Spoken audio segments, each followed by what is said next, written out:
Coucou les amis, on se retrouve pour la troisième partie de notre tuto réalisé en live et ici monté pour être un peu plus rapide à visionner. Donc sur les autres étapes, nous avons réalisé la structure, les pages, une partie de la déco et il nous reste à réaliser la couverture et la toute dernière page de notre album. Ma première page est bien sûr protégée à moitié par le rhodoïde puisque nous avons fait le choix de faire une semi-couverture. Pour cette dernière page, il y avait dans le kit un shaker de la boutique, ici un shaker cœur qui se mariait bien avec la fête des mères. Je l'ai déjà monté hors caméra de façon à ce que le live soit un peu plus rapide, mais je vais vous montrer le déroulement du montage de la boîte shaker. Donc tout d'abord, je viens coller la partie visible du shaker sur mon rhodoïde. Donc votre shaker est livré en 3 parties. Le petit réceptacle, la partie visible du chipboard et une feuille de rhodoïde. Donc vous collez d'abord la partie visible du chipboard sur le rhodoïde. Donc on colle finement, on essaye de ne pas faire déborder la colle parce que sinon ça fait des petites traces pas très jolies. Et une fois que c'est bien collé, on vient découper le contour de notre rhodoïde. Ensuite, il ne vous restera plus qu'à coller le couvercle sur la boîte.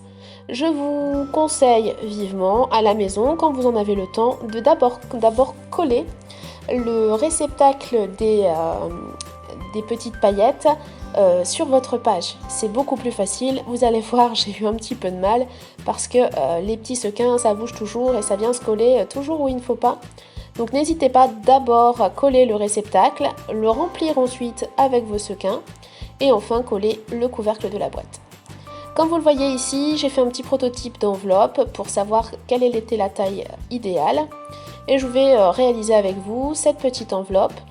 Donc le but de cette petite enveloppe est de cacher un petit mot juste à la fin de notre album, un petit mot pour dire à quel point nous aimons notre maman. Alors pour cela, j'utilise un morceau de papier de 10 cm sur 10 cm et au dos de celui-ci, je vais venir tracer les diagonales. À 3 cm du centre, je viens faire un repère au crayon, donc le tout à 3 cm, voyez, comme vous pouvez le voir à l'écran. Et je viens plier à l'endroit de cette marque et je fais en sorte de bien faire coïncider la diagonale avec le coin de mon papier. Donc mon enveloppe est montée, il ne reste plus qu'à la coller. Donc je gomme les petits traits visibles de crayon gris, je colle et je vais pouvoir fermer mon enveloppe. Alors faites attention à ne pas laisser de colle dans l'angle apparent parce que comme ça vous allez pouvoir glisser le rabat de votre enveloppe et ça maintient votre enveloppe fermée. Ensuite je viens coller mon enveloppe, donc je cherche le bon emplacement. Une fois que je l'ai trouvé, je colle mon enveloppe sur ma page et je l'intégrerai à ma décoration.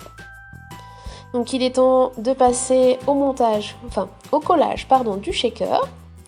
Donc pour cela, je choisis des sequins. Ici, j'ai choisi du vert et du blanc.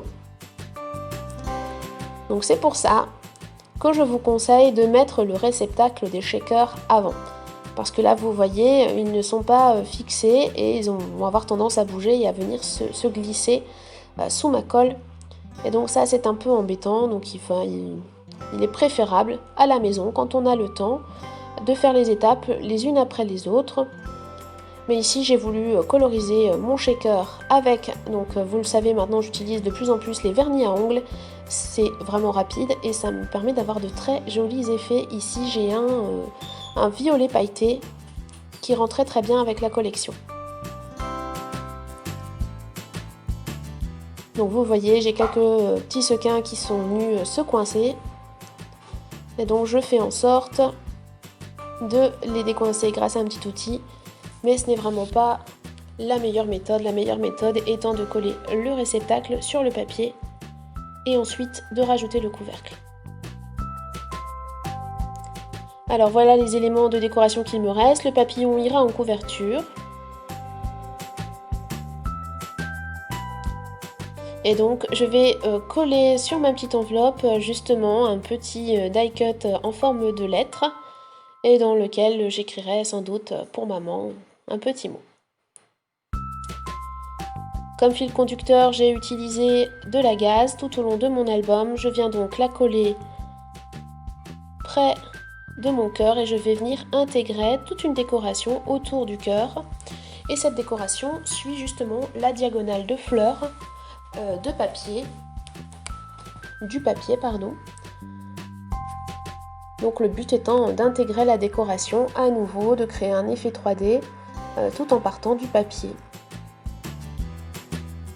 Donc pour cela, j'utilise les die cut de la collection, une fleur en papier mûrier. Je place mes éléments avant de les coller, j'essaye de trouver la bonne disposition et ensuite je colle.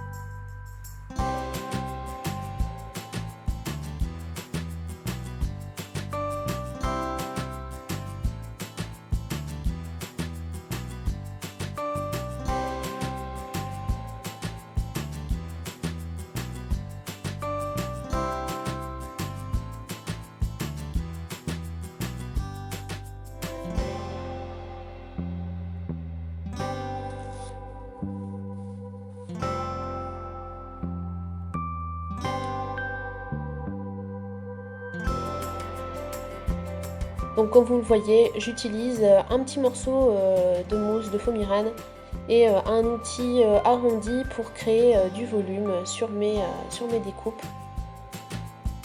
Donc, ce qui permet vraiment de donner un joli effet 3D et d'avoir mes feuilles qui rebiquent de manière naturelle.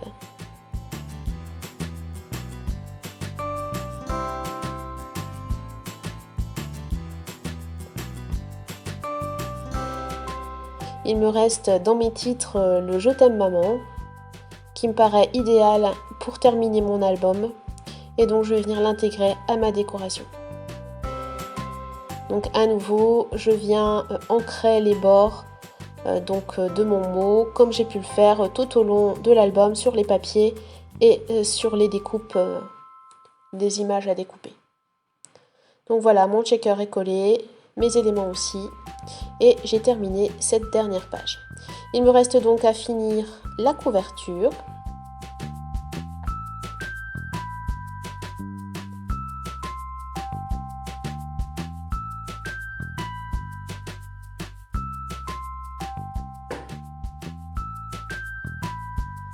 Alors, concernant la couverture, je vais utiliser les chutes de papier de la collection qu'il me reste. Je vous ai dit, je n'ai rien jeté et il va vraiment me rester très peu de chutes de papier. Donc les quelques chutes qui me restent, je vais venir les utiliser ici et créer une petite composition, une petite mosaïque de papier sur ma couverture. Et ensuite, je viendrai placer ma décoration sur cette mosaïque de papier. Donc, comme je l'ai fait tout au long de l'album, à nouveau, j'use les bords de mes papiers, je les ancre. Et je vais chercher quelle est la bonne disposition pour tous ces papiers. Donc, je travaille avec des papiers de différentes formes, de différentes longueurs, différentes largeurs. Et je cherche une manière harmonieuse de les placer ensemble. Une fois que je serai contente du résultat, je n'aurai plus qu'à fixer et à coller. Donc pour le moment, je vous laisse regarder tranquillement la démarche.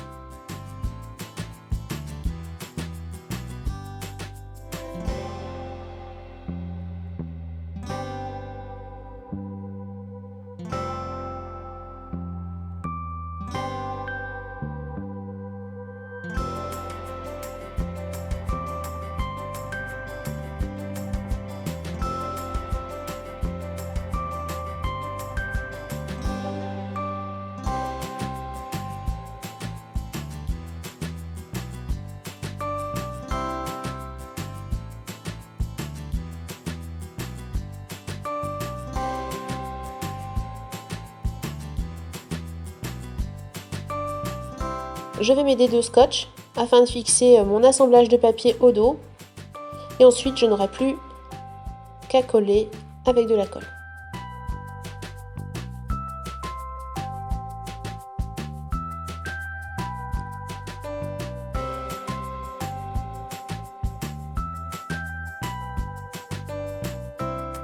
Donc voilà, ma mosaïque de papier est prête. Il me reste donc maintenant à décorer le reste de ma couverture. Donc pour cela, je vais préparer toutes les découpes qu'il me reste et que je veux utiliser pour cette couverture. Donc j'ai déjà une petite idée de celles qui s'y prêtent mieux que les autres. Il me faut un titre, ici ce sera Complice. Et donc je fais en sorte de séparer les fleurs et les feuillages, car c'est plus simple ensuite de travailler.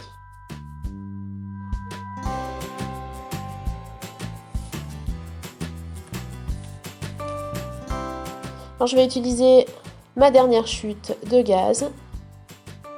Je vais venir la coller sur mes papiers de façon à créer déjà un petit relief. Et je viens ensuite disposer ici du feuillage puisque j'ai choisi de faire une composition vraiment de fleurs sur cette partie de couverture. Il s'agit d'une semi-couverture, donc qu'elle recouvre la moitié uniquement de l'album. Et donc j'ai choisi uniquement de faire une composition florale car la place est assez restreinte. Donc je vais y intégrer moins d'éléments de décoration de la feuille à découper des décos. Donc vraiment ici je pars sur les feuillages et sur les fleurs. D'ailleurs il me manque encore quelques petites fleurs, je vais en ajouter afin d'avoir un nombre de fleurs suffisant sur la couverture. Donc dans mon kit je disposais des 5 feuilles à découper de la collection. Je n'ai pas utilisé la moitié des 2 images de feuilles. Il y a des feuilles vert clair et des feuilles vert foncé. Concernant les fleurs, j'en ai utilisé beaucoup. Je dois être à environ aux 2/3 de la feuille. Et les images à découper, j'ai dû utiliser environ la moitié. Donc il reste après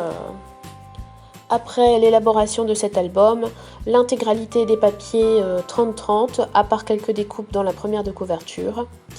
Et ensuite, il reste quelques feuilles 20-20 et presque la moitié des éléments à découper. La seule feuille à découper que j'ai utilisée intégralement, c'est la feuille de carte, parce que moi j'aime beaucoup les utiliser en petit carnet photo, tout simplement. Donc voilà, ma couverture est en train de se terminer. Je colle, je place, je vérifie que tout me convient et ensuite je colle. Alors je vais vous laisser visionner le reste du tuto, puisqu'il s'agit maintenant uniquement de terminer la décoration. Je vais vous souhaiter un bon tuto, un bel album pour cette fête des mères. Et puis je vais vous dire à très bientôt pour un nouveau tuto.